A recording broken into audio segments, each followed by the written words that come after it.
গুণত্রয় বিভাগ যুগে 14 নম্বর অধ্যায়ে সেখানে ভগবান বড় সুন্দর করে ভগবত গীতায় অর্জুনকে ভগবান বলছে যে আমাদের এই 3 গুণ থেকে উপরে উঠতে হবে। 3 গুণের মধ্যে আটকে থাকলে কিন্তু হবে না। 3 গুণের মধ্যে আটকে গেলে আমাদের এই গুণগুলি এর কি হলো না, আমার জন্য কার্যকারী হয়ে উঠলো না। এই গুণগুলি আমাদের দেওয়া হয়েছে যাতে এই গুণগুলির দ্বারা আমরা আমাদের জীবন নির্বাহ করতে পারি। কিন্তু কিভাবে? মুক্ত হয়ে না, নাকি আবদ্ধ হয়ে? যদি এই গুণগুলির দ্বারা আবদ্ধ হয়ে আমরা কি করছি, জীবন ধারণ করছি, তবে সেটাই আমাদের বদ্ধতা, এটাই আমরা বদ্ধ জীব হয়ে থাকা। যদি আমরা এই 3 গুণ থেকে উপরে উঠে গেছি, তখন আমরা আমাদের এই গুণগুলি ব্যবহার করব, কিন্তু কিভাবে? মুক্ত হয়ে। জীবন আমাদের তখন মুক্ততা এবার আমাদের চলবে। যারা এগুলির উপরে উঠে যায়, মহাপুরুষ জ্ঞানী অবতাররা, তাদের মধ্যে কি এই গুণগুলি থাকে না? অবশ্যই থাকে, কিন্তু খালি জীবন নির্বাহ করার জন্য।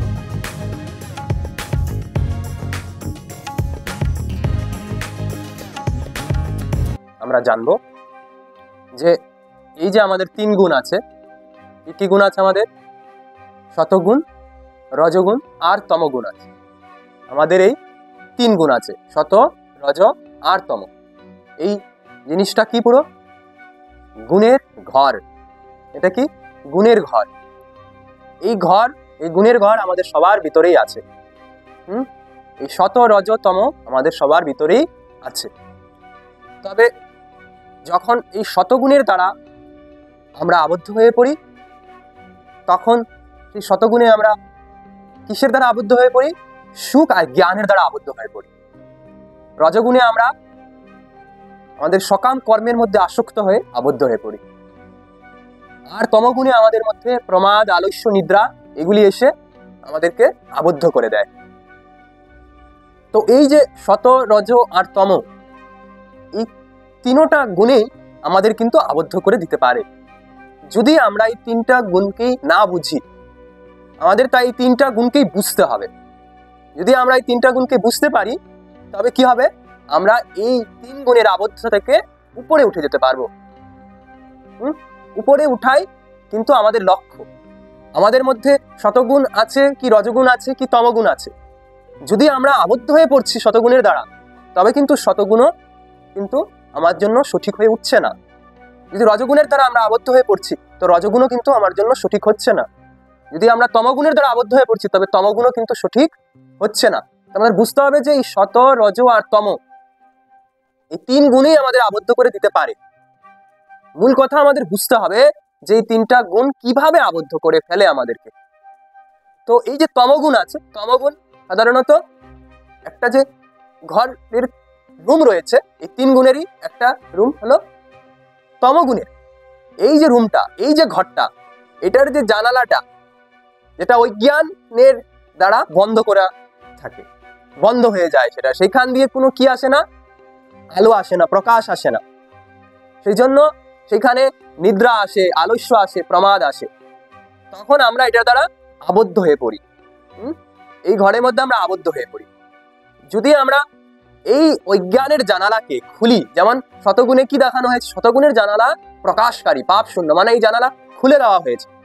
যখন এই ঘরের এই রুমটার মধ্যে কি করা হয়? জানালা খুলে দেওয়া হয়, মানে জানালা খুলে দেওয়া হয়। শত গুণ যার মধ্যে থাকবে অধিক পরিমাণে, তখন তার এই জানালাগুলি খুলে যায়, সে প্রকাশকারী হয়ে যায়। তখন তার মধ্যে পাপ শূন্য অবস্থা চলে আসে, তখন সে সেই সত্যতে উপস্থিত হতে পারে। কিন্তু অজ্ঞান থাকলে আমরা কিন্তু এখানে ওঠা বড় কঠিন, উপরে ওঠা বড় কঠিন। এই তমগুণ থেকে উপরে ওঠা আমাদের অনেকটাই কঠিন হয়ে দাঁড়ায়, কারণ এখানে পুরো অজ্ঞান থাকে, জানালা যেন বন্ধ থাকে। তো তমগুণ থেকে উপরে উঠতে গেলে আমাদের করুণার আবশ্যকতা রয়েছে। আমাদের যদি করুণা না পাই, আমরা যদি করুণা না পাই, তবে আমাদের মধ্যে যে তমগুণ আছে সেখান থেকে উপরে ওঠা সম্ভবই নয়। তো এই করুণা আমাদের পেতে হয়। করুণা কি? করুণাই ব্রহ্মেরই স্বরূপ। করুণা এই ব্রহ্মেরই স্বরূপ। ব্রহ্ম বলতে কৃষ্ণ, রাম। আমরা ব্রহ্মের যে বিভিন্ন স্বরূপ আছে আমরা সেটা জানি, বিভিন্ন স্বরূপ ব্রহ্মের বলা হয়েছে। মূল কথা হলো উপরে উঠতে হবে। যখন আমরা করুণা পাই তখন উপরে উঠি। করুণা পাই তখন উপরে উঠি, আর উপরে না উঠলে কিন্তু হবে না। আর উপরে যখন উঠা হয় তখন এই সবটাই একই জিনিস, এটা আমরা বুঝতে পারি। উপরে না উঠলেই এই ভিন্নতাকে বেশি আমাদের অনুভূতি হয়, আমাদের এই ভিন্নতার বেশি অনুভব হয়। কেন হয়? কারণ আমরা উপরে উঠিনি। উপরে উঠলে কি হবে? প্রায় একই আমরা সবকিছু এটা জানতে পারবো যে এগুলি পার্থক্য হয়েও যেন অপার্থক্যে রয়েছে, অমিল থাকার পরও যেন মিল রয়েছে। যেমন আমরা কেউ আর্টসের সাবজেক্ট নিয়ে পড়ছে, কেউ সায়েন্সের সাবজেক্ট নিয়ে পড়ছে, তো সে সায়েন্সের সাবজেক্ট নিয়েও কি করে? পিএইচডি করে। আবার কেউ আর্টসের সাবজেক্ট নিয়েও পিএইচডি করে। আর এই দুইজনকেই ডক্টর উপাধি দেওয়া হয়। যে আর্টসের সাবজেক্ট নিয়ে পিএইচডি করছে তাকেও ডক্টর উপাধি দেওয়া হচ্ছে, আর যে সায়েন্সের সাবজেক্ট নিয়ে পড়ছে পরে পিএইচডি করছে তাকেও ডক্টর উপাধি দেওয়া হচ্ছে। মানে উচ্চতায় উঠার পর তাকে দুইজনকেই ডক্টর উপাধি দেওয়া হচ্ছে। মূল কথা উপরে উঠতে হবে। তো তমগুণ যদি আমাদের মধ্যে থাকে তো আমাদের কারো করুণার বড় আবশ্যকতা হয়। যখন আমরা করুণা পাই তখনই সেই ব্রহ্মের অবস্থায় আমরা উপস্থিত হয়েছি। তো তমগুণ আমাদের কিভাবে আবদ্ধ করে দেয়? নিদ্রা দ্বারা, আমাদের আলস্য দ্বারা, আমাদের প্রমাদ দ্বারা আমাদেরকে আবদ্ধ করে দেয়। তার মানে কি নিদ্রা আমাদের হওয়া উচিত না? নিদ্রা অবশ্যই হওয়া উচিত। রজগুণ বা শতগুণের ব্যক্তিদের মধ্যে কি নিদ্রা থাকে না? অবশ্যই থাকে, কিন্তু সন্তুলন ভাবে থাকে। কিভাবে থাকে? সন্তুলন ভাবে থাকে। যখনই কি হয়, আমরা অধিক নিদ্রা নিতে শুরু করি তখনই আমাদের বুঝতে হবে আমাদের মধ্যে কি হয়েছে, আমাদের মধ্যে তমগুণ বৃদ্ধি হয়েছে। নিদ্রা যখন অধিক নিচ্ছি, যখন আমরা সকালবেলা উঠার কথা আমরা যদি 10টা 12টা পর্যন্ত ঘুমিয়ে যাচ্ছি, তো কি বুঝতে হবে? যে আমাদের তমগুণ বৃদ্ধি হয়েছে। আমাদের মধ্যে সেই তমগুণ আমাদেরকে আবদ্ধ করে দিচ্ছে। তো তমগুণ আবদ্ধ করে দিলে কিন্তু সেটা হবে না। তো আমাদের নিদ্রা, আলস্য এবং প্রমাদ এগুলো যদি আমাদের আবদ্ধ করে দিচ্ছে তবে কিন্তু হবে না। আর এই আবদ্ধতা থেকে আমরা যদি মুক্তি পেতে চাই তবে আমাদের করুণা আবশ্যকতা রয়েছে। করুণা পাওয়া মানেই প্রেম পাওয়া, করুণা পাওয়া মানেই সত্যকেও পাওয়া। তো সেটা আমরা তমগুণের উপরে উঠলে পেয়ে যেতে পারি। এভাবে রজগুণ আমাদের মধ্যে যখন থাকে তখন আমাদের মধ্যে তৃষ্ণা, আসক্তি থাকে। এই তৃষ্ণার জন্য, এই আসক্তির জন্য আমরা আমাদের সকাম কর্ম করতে থাকি। আমাদের এই সকাম কর্ম আমরা কেন করছি? তৃষ্ণার আসক্তির কারণে। তৃষ্ণা, আমাদের কিছু চাই, লোভ, আমাদের লোভ হয়, তো সেটা আমাদের রজগুণে রয়েছে। কোথায় রয়েছে? রজগুণে। যেমন তমগুণে ভয় হয় সাধারণত, যেমন নিদ্রা, আলস্য, এই সময় আমাদের তমগুণের মধ্যে ভয় থাকে, কিন্তু রজগুণে লোভ হয়। রজগুণে কি হয়? লোভ। এই তৃষ্ণার আসক্তি, এই লোভের কারণে আমরা তখন সকাম কর্ম করতে থাকি, লোভের কারণে। কিন্তু যদি আমরা এটা উপরে উঠি, আমরা যদি তৃপ্ত হই, আমরা যদি অনাসক্ত হই, তখন আমরা প্রেমে পৌঁছে যাব। প্রেমে পৌঁছে গেলেই আমরা কি পেয়ে গেলাম? ব্রহ্মকে পেলাম। মানা, কৃষ্ণ, রাম, কালী, যাই আমরা বলি, আমরা পেলাম। কারণ আমরা উপরে উঠেছি। তৃষ্ণা কেন রয়েছে সেটা আমরা যখন বুঝেছি, আসক্তি কেন রয়েছে সেটা যখন আমরা বুঝেছি, তখন আমরা এই তৃষ্ণা থেকে তৃপ্ত হয়ে যেতে পারি, এই আসক্তি থেকে অনাসক্ত হয়ে যেতে পারি। আর হয়ে গেলেই তখন আমরা এই সকাম কর্মের জায়গায় নিষ্কাম কর্মে উপস্থিত হতে পারি, এবং সেই নিষ্কাম কর্মের দ্বারা আমরা সেই প্রেমে উপস্থিত হয়ে আমরা সেই ব্রহ্মেরই অবস্থায় উপস্থিত হতে পারি। প্রেম পাওয়া মানে সত্যকেই পাওয়া, প্রেম পাওয়া মানে করুণাকেই পাওয়া। বাস, রজগুণী হলে তখন আমাদের এইভাবে উপস্থিত হতে হয়, তমগুণী হলে এইভাবে করুণার দ্বারা উপস্থিত হতে হয়। প্রেমের দ্বারা আমরা কি করতে পারি? সেই রজগুণের উপরে উঠতে পারি, করুণার দ্বারা আমরা তমগুণের উপরে উঠতে পারি। প্রেম চাই, রজগুণে আমাদের প্রেম চাই, আর তমগুণে আমাদের কি চাই? করুণা চাই। আর শতগুণে আমাদের কি চাই? সত্য চাই। শতগুণে সত্য চাই। শতগুণে যখন আমাদের সুখ বা জ্ঞান থাকে তখন আমাদের এই সুখ আর জ্ঞান আমাদের আবদ্ধ করে দিতে পারে। সুখ আর জ্ঞানও আমাদের আবদ্ধ করে দিতে পারে। কিন্তু যদি আবদ্ধ হয়ে থেকে যায় তবে কিন্তু হবে না। আমাদের উপরে উঠতে হবে, সেই সত্যকে পেতে হবে। সেই সত্যকে পেলেই মানা আমরা প্রেম পেলাম, আমরা করুণা পেলাম।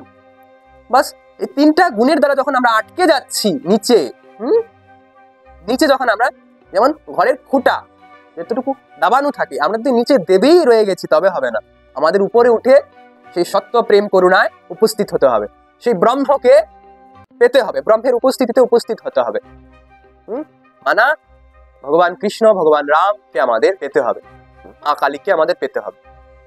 এদের স্বরূপকে ভিন্ন ভিন্ন বলা হয়েছে, কিন্তু এরা একও আবার আলাদাও, এইভাবে আমাদের বুঝতে হবে, একও আবার আলাদাও।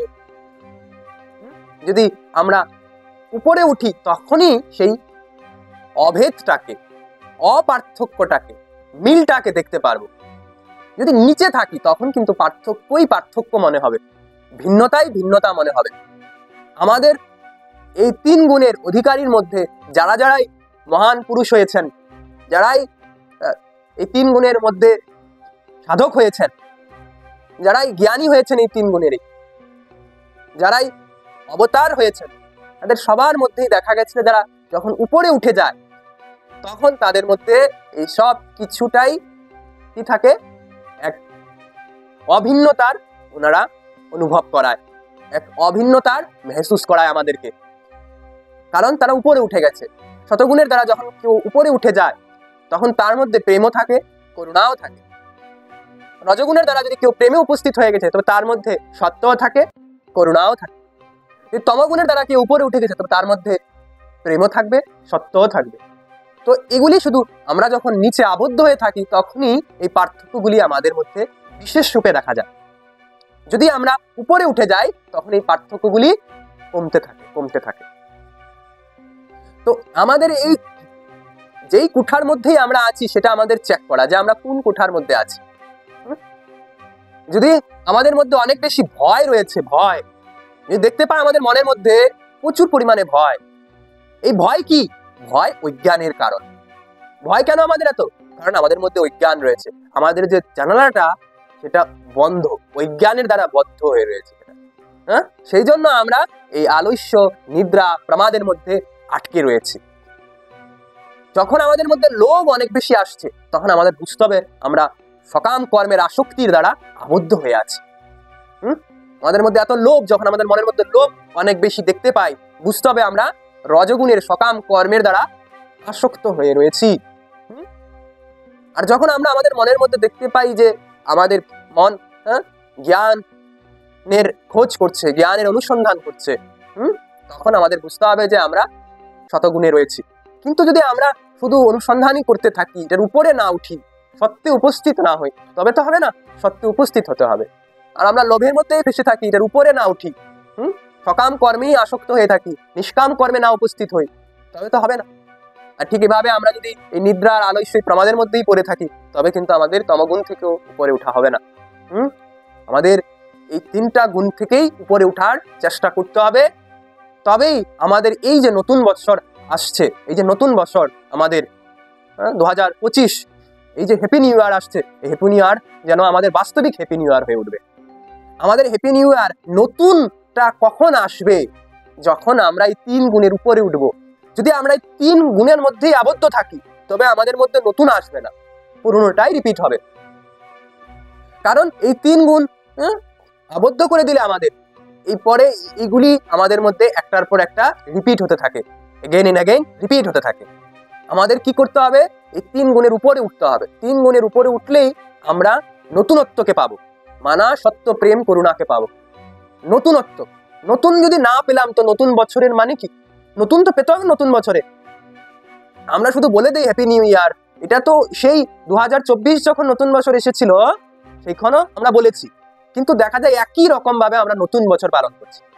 যদি আগের মতনই সবকিছু রয়ে গেছে আমার মনের ভিতরে, যদি আমার শতগুণ ছিল তো শতগুণেই আমি আবদ্ধ হয়ে রয়েছি, আমার মধ্যে রজগুণ ছিল, রজগুণের মধ্যে আমি আবদ্ধ হয়ে রয়েছি, আমার তমগুণ ছিল, তমগুণের মধ্যে আবদ্ধ হয়ে রয়েছি, তবে আমার নতুন বছর আসাটা আমার নতুন বছর হলো না। কিন্তু নতুন বছর আসাটা আমার নতুন বছর তখনই যখন আমরা এই 3 গুণের উপরে উঠে এই সত্য, প্রেম, করুণাকে পাবো। আমরা যেই গুণেরই অধিকারী হয়ে আছি আমাদের সেই গুণ থেকেই উপরে উঠতে হবে।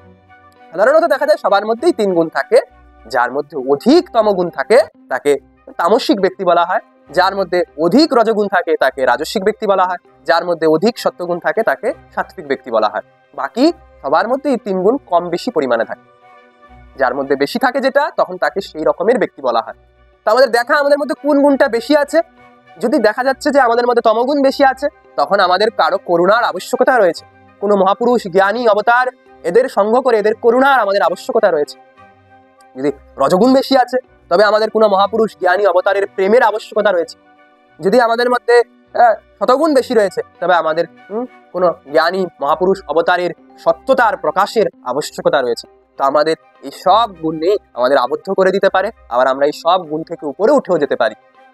তাই আমাদের নিজের গুণগুলিকে, মনের মধ্যে যেগুলি পড়ে রয়েছে এই গুণগুলিকে বোঝা, গুণত্রয় বিভাগ যুগে 14 নম্বর অধ্যায়ে সেখানে ভগবান বড় সুন্দর করে ভগবদ গীতায় অর্জুনকে ভগবান বলছে যে আমাদের এই 3 গুণ থেকে উপরে উঠতে হবে। 3 গুণের মধ্যে আটকে থাকলে কিন্তু হবে না। 3 গুণের মধ্যে আটকে গেলে আমাদের এই গুণগুলি এর কি হলো না, আমার জন্য কার্যকারী হয়ে উঠলো না। এই গুণগুলি আমাদের দেওয়া হয়েছে যাতে এই গুণগুলির দ্বারা আমরা আমাদের এই জীবন নির্বাহ করতে পারি। কিন্তু কিভাবে? মুক্ত হয়ে না, নাকি আবদ্ধ হয়ে? কিন্তু এই গুণগুলির দ্বারা আবদ্ধ হয়ে আমরা কি করছি? জীবন ধারণ করছি। তবে সেটাই আমাদের বদ্ধতা, এটাই আমরা বদ্ধ জীব হয়ে থাকা। যদি আমরা এই 3 গুণ থেকে উপরে উঠে গেছি তখন আমরা আমাদের এই গুণগুলি ব্যবহার করব, কিন্তু কিভাবে? মুক্ত হয়ে। তো জীবন আমাদের তখন মুক্ততায় আমাদের চলবে। যারা এগুলির উপরে উঠে যায়, মহাপুরুষ জ্ঞানী অবতাররা, তাদের মধ্যে কি এই গুণগুলি থাকে না? অবশ্যই থাকে, কিন্তু খালি জীবন নির্বাহ করার জন্য। আর এগুলি তাদেরকে আবদ্ধ করে না, তারা মুক্ত হয়ে এই গুণগুলিকে ব্যবহার করে যখন যেটার প্রয়োজন। তো আমরাও যখন এই 3 গুণটাকে বুঝে নেব এবং এটার উপরে উঠে যাব, তখন এই 3 গুণ আমাদের মধ্যে থাকবে, কিন্তু আমরা কিভাবে ব্যবহার করব? যখন যেটার প্রয়োজন সেইভাবে ব্যবহার করব। আবদ্ধ হয়ে এই গুণগুলির মধ্যে আবদ্ধ হয়ে আমরা কার্য করব না, এই গুণগুলির উপরে উঠে মুক্ত হয়ে আমরা কাজ করব। বোঝা যাচ্ছে? তো এই যে আমাদের মনের সুন্দর একটা রহস্য এই গুণের মধ্যে লুকিয়ে আছে, সেটা আমাদের বুঝতে হবে। যদি আমরা এই রহস্যটাকে বুঝতে পারি মনের, তো আমরা মনের সম্পূর্ণ তত্ত্বকে যেন বুঝলাম, মনের মধ্যে সম্পূর্ণ তত্ত্বকে বুঝলাম। এই 3 গুণকে বোঝা মানে আমরা মনের সম্পূর্ণ তত্ত্বকে যেন বুঝলাম। তখন আমরা এই মনের উপরে উঠে যেতে পারবো।